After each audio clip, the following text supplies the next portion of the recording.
ଜୟ ଜଗନ୍ନାଥ। ଥରେ ଗୋଟେ ପିଲାଟି ତା ମାଆଙ୍କ ଦେହ ବହୁତ ଖରାପ ହେଇଯାଇଛି।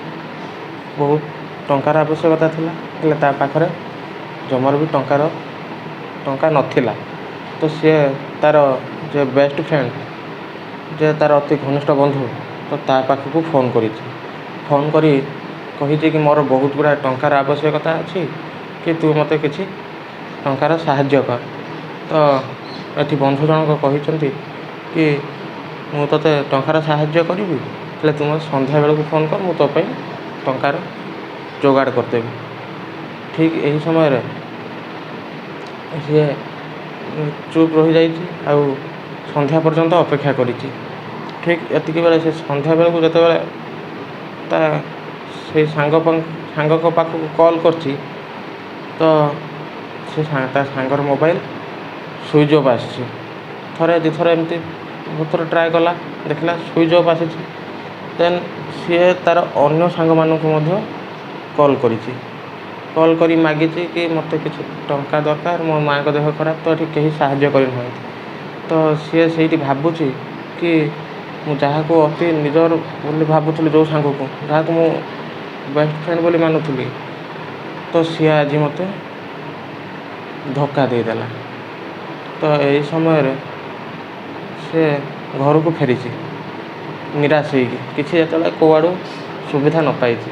ତ ଦେଖୁଛି ସିଏ ସେଇଠି କ'ଣ ନା ତା ଘରେ ଔଷଧର ବ୍ୟାଗ୍ ଆସିକି ରହିଛି।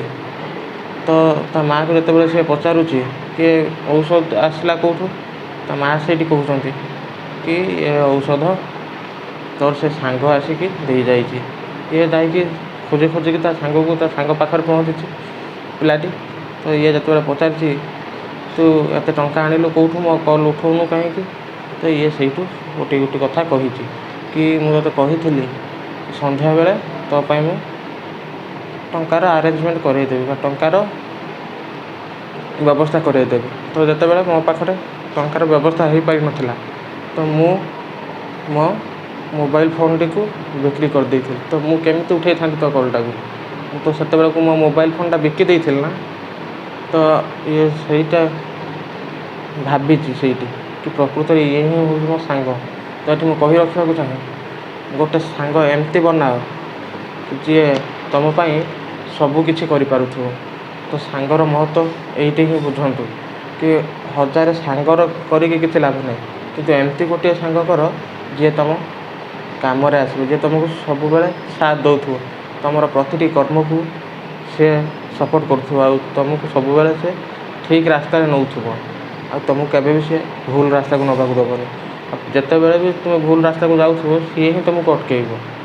ତ ପ୍ରକୃତ ସାଙ୍ଗର କର୍ତ୍ତବ୍ୟ ହେଉଛି ଏଇଟା ଗୋଟିଏ କି ସିଏ ସବୁବେଳେ ତୁମ ସାଙ୍ଗରେ ଥିବ, ତୁମକୁ କେବେ ସେ ଖରାପ ରାସ୍ତାକୁ ଯିବାକୁ ଦେବନି। କିନ୍ତୁ ହଜାରେ ସାଙ୍ଗ ଆସିବେ ଯିଏ ତୁମକୁ ସବୁବେଳେ ଖରାପ ଆଡ଼କୁ ଟାଣିବେ, ଚାଲ ଆଜି ମଜାମସ୍ତି କରିବା, କେଉଁଠି ବୁଲତେ ଯିବା, କ'ଣ କରିବା।